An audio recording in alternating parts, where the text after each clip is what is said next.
Assalamualaikum warahmatullahi wabarakatuh. Saya Dia Agustiningrum, mahasiswa dari Program Studi Pendidikan Bahasa dan Sastra Indonesia semester 5. Langsung saja. Soal yang pertama, jelaskan perbedaan jenis penelitian kualitatif dan kuantitatif. Tunjukkan contoh artikel penelitian yang menggunakan jenis penelitian kualitatif dan kuantitatif. Yang pertama ada desain penelitian. Kualitatif bersifat umum, fleksibel, dan dinamis. Ada kuantitatif yang bersifat khusus, terinci, dan statis. Yang kedua ada analisis data. Kualitatif dapat dianalisis selama proses penelitian berlangsung. Kuantitatif dapat dianalisis pada tahap akhir sebelum laporan. Dan yang ketiga ada memandang fakta. Kualitatif memandang fakta atau kebenaran tergantung pada cara peneliti menginterpretasikan data. Kuantitatif memandang fakta atau kebenaran berada pada objek penelitian di luar sana. Contoh artikel kualitatif dan kuantitatif.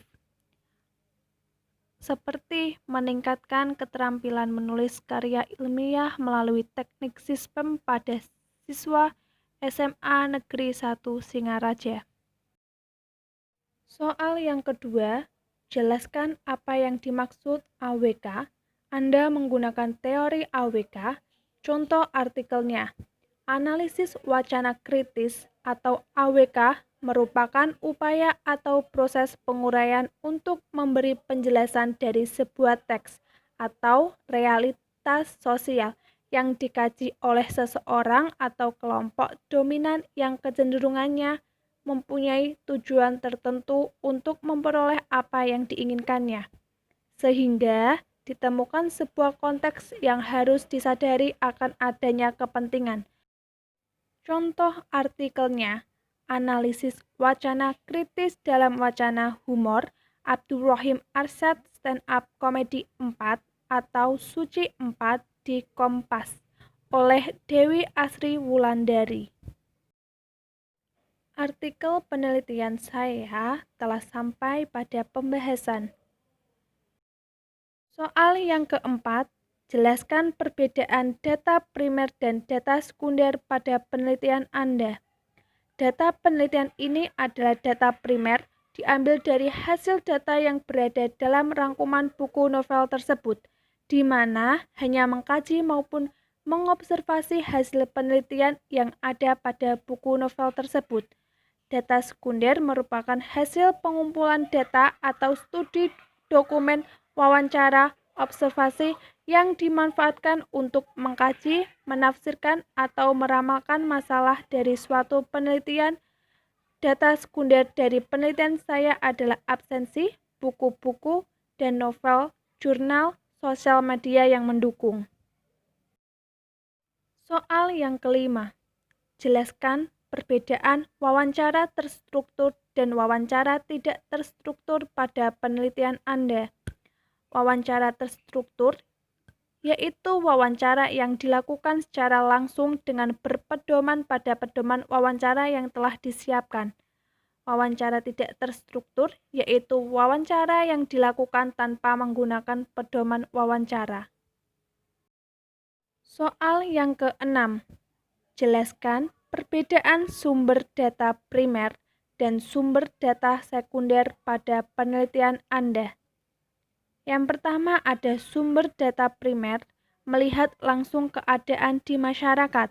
Yang kedua ada sumber data sekunder, tertuju pada jurnal, blog, artikel, dan media sosial.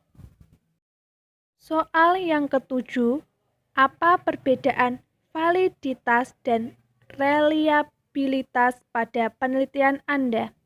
Yang kesatu ada reliabilitas mengacu pada konsistensi hasil, sedangkan validitas yang dihasilkan mengukur ketetapan hasil. Yang kedua ada hasil yang valid dapat atau tidak reliable atau sementara hasil yang reliable bisa atau tidak bisa valid. Yang ketiga, Ada suatu hasil jika berulang kali memberikan jawaban yang sama, dikatakan dapat dipercaya, sedangkan hasilnya benar atau akurat dikatakan valid.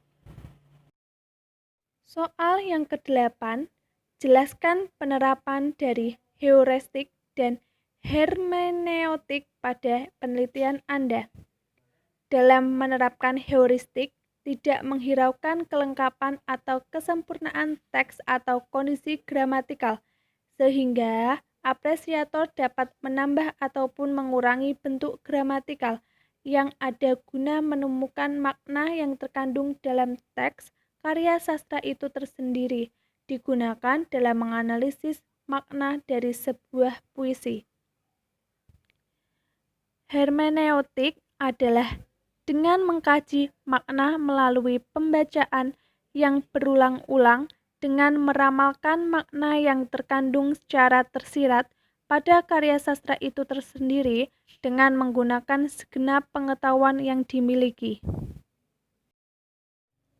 Sekian tugas UAS dari saya. Apabila ada kesalahan dalam kata, baik disengaja maupun yang tidak disengaja, mohon maaf yang sebesar-besarnya.